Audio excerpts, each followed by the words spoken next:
Hey, so Harold here. So today I want to talk about kind of where the sick care. I don't like the term healthcare. I think it's a euphemism. What's really going on is a sick care service because nobody that goes to these facilities actually comes out healthier. All they do is to mitigate people who have problems and help them cope with their pain and prescribe them medication to help them cope with their pain. But they never help people in regards to what type of routines they can take to get better or nutritional advice, etc. But that's a topic for a whole different video. Right now, we're going to focus on uh, where AI is going with the healthcare system. What's going to happen with that as technology gets more efficient and accessible. And yeah, let's dive into it. So, one big story that happened this week is how, let's read the headline real quick. Have it right here. The newest version of ChatGPT passed a U.S. medical licensing exam with flying colors and diagnosed 1 in a 100 condition in seconds. So, these AI natural language processing models are really on the next level. So, what the article covered, this was from the Insider. It covered how it took this medical exam. It was passing it with a 90% accuracy rate. It was the newer model of GPT-4. It's even a way better test taker than the previous model, and not only that, it even outperforms a lot of current doctors. So if that's today, imagine what the trend is going to head a few years from now, right? Um, so it was diagnosing things extremely high accuracy, um, even taking problems from another interesting thing that it was doing. It was working great as a translator, whereas it would, let's say, take inputs in Portuguese and would still be able to give the correct outputs in regards to medical treatments. And that's just a natural language processing model like GPT, let alone when these technologies get integrated to be specifically used for diagnosing and prescribing proper health care for people. And as we know, the healthcare system all over the world is extremely inflated in regards to price. There's a huge bubble. You have the whole medical mafia establishment that keeps the have prices as high as possible.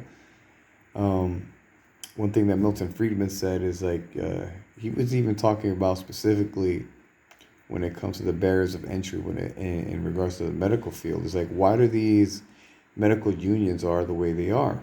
The purpose of a union is to raise the barriers of entry and to make sure that their members are as highly paid as possible. So anyone else that's from outside the system or could do things that more efficiently or anything like that outside of the medical union, the unions have a strong financial incentive to prevent that. Um, so yeah, even in this article, doctors were completely like, oh, this is scary because it does so well. It's good. It's gonna take our germs. And I think there's a good thing and actually it's all positive when it comes to this because as much as like okay, these things can disrupt people's jobs, especially when it comes to the sick care industry. It's not gonna the human element when it comes to healthcare is never gonna really disappear. People are going to want to deal with humans more and more, right?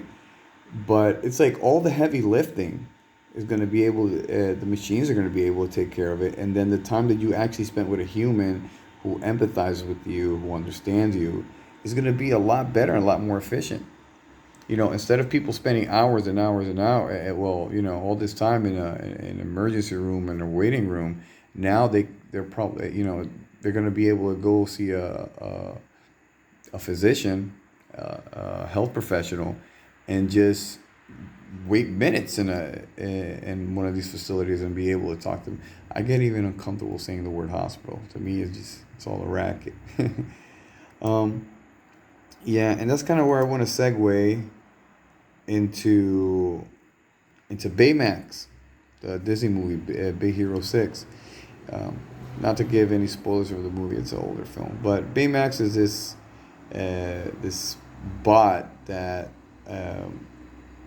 the brother of the main character of the film he creates as a personal healthcare assistant bot, right? So it could scan people, diagnose them, also with whatever their problem is. And the whole point of Baymax, he's nice, he's soft, he's cuddly, to give him the quote unquote human touch, right? Where people won't feel so intimidated by him. Yet they're able to,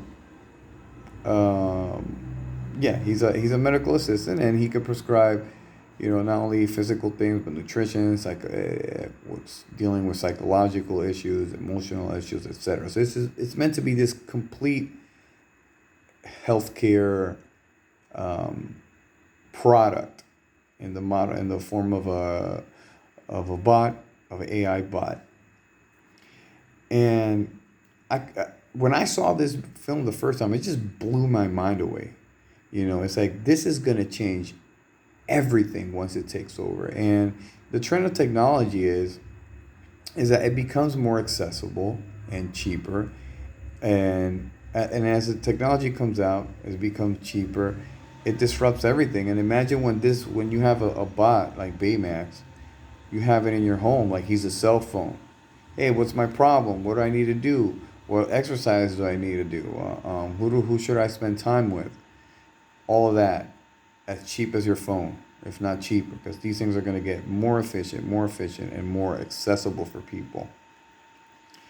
And yeah, so if you're able, and I used to bring this, I brought this up with people, how like, oh, when I saw the film, I thought, like, wow, when this happened, things are going to change so quickly that it's going to be hard to wrap your head around it. And I brought this up to people, and they don't really get it.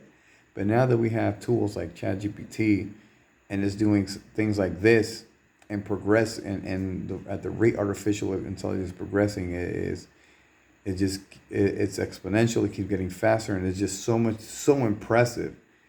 It's really going to change healthcare again for the better. And then you have the shills, the charlatans, the liars, the people who go to their job every day and they hate dealing with people, but it was something they did for money. Jaden's mom, the nurses, all these people who don't really care about helping people, with their nonsense attitude. These motherfuckers, they're going to lose their jobs. Bye-bye. Get a real job. And the people who generate authentic results, who actually help people with their problems, who improve the health of humans, they're going to integrate these technologies, and they're going to be more efficient than ever. And they're probably going to make even more money. Oh, you guys, going back to the other example of people who hate their fucking job, who suck at it, who just chill, who bend the knee. It's like, hey, as long as I'll prescribe any drug, as long as they're paying me. I'm going to tell people to wear paper masks and stay indoors and stay away from the sun, and prescribe them fear, because it maintains my status as a doctor.